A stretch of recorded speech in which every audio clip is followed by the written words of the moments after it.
বৃহদাকার কোমড়াগুলোকে কেটে জীবন্ত বাইং মাছের অ্যাকুরিয়ামের মধ্যে কোমড়াগুলোকে ছেড়ে দেওয়া হলো। আমি প্রথমে ভেবেছিলাম হয়তো এই কোমড়া আর জীবন্ত বাইং মাছ সিদ্ধ করে খেয়ে ফেলবে কোরিয়ানরা, কিন্তু পরবর্তীতে বুঝতে পারলাম যে না, এই বাইং মাছগুলো কোমড়াগুলোকে খেয়ে ফেলছে। প্রিয় দর্শক, আজ আমি আপনাদেরকে এমন এক বিচিত্র কোরিয়ান রেস্টুরেন্টের কাছে নিয়ে এসেছি।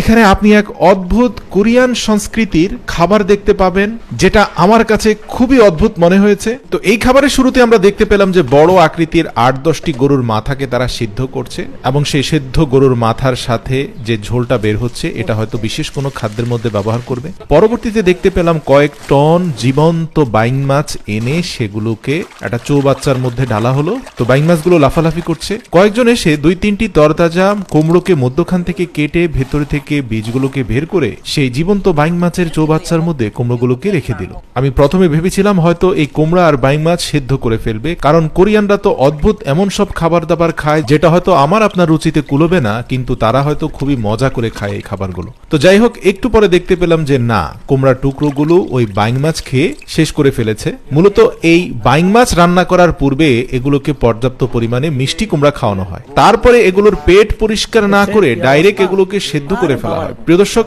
শুনতে কিছুটা অদ্ভুত মনে হলেও সংস্কৃতি ভেদে মানুষের খাদ্যের যে কত বৈচিত্র্য রয়েছে তা পৃথিবীতে ঘুরলে আপনি বুঝতে পারবেন। প্রিয় দর্শক, এর পরের ধাপে আমরা দেখতে পাই পর্যাপ্ত পরিমাণে লবণ ছিটানো হয় বাইং মাছের উপরে। জীবন্ত বাইং মাছগুলো লবণের স্পর্শ পেয়ে প্রাণপণ লাফঝাপ দেওয়া শুরু করে দেয়। কিছুক্ষণের মধ্যে সেই বাইং মাছগুলো যখন স্থির হয়ে যায়, সেগুলোকে পরিষ্কার করে ধুয়ে সরাসরি সেদ্ধ করার জন্য নিয়ে যায়। এখানে যে বিষয়টা আমার কাছে বেশি আপত্তিজনক মনে হয়েছে সেটা হচ্ছে বাইং মাছগুলোর পেট পরিষ্কার করা হয়নি, কিন্তু তারা দাবি করছে যে পর্যাপ্ত পরিমাণে মিষ্টি কুমড়া খাওয়ানোর মাধ্যমে তাদের পেটে এখন আর কোনো ময়লা নেই। তারা যেভাবে এগুলোকে হাত দিয়ে পরিষ্কার করেছে তাতে বাইং মাছের পেটের ময়লা পরিষ্কার হয়ে গেছে। আপনি দেখবেন যে সেদ্ধ বাইং মাছকে স্যুপ সহ একটা ব্লেন্ডার মেশিনের মধ্যে ঢুকিয়ে খুব ভালো করে মিহি করে ফেলা হয়। তারপরে সেই স্যুপের জুসটাকে ছাঁকনি দিয়ে ছেঁকে বের করে তার সাথে ভেজিটেবল, তাদের বিভিন্ন ধরনের ঐতিহ্যবাহী মশলা, নুডলস, এসব কিছু দিয়ে সেদ্ধ করা হয়। তবে সেদ্ধ হয়ে যাওয়ার পরে এর উপরে কিছু হেলদি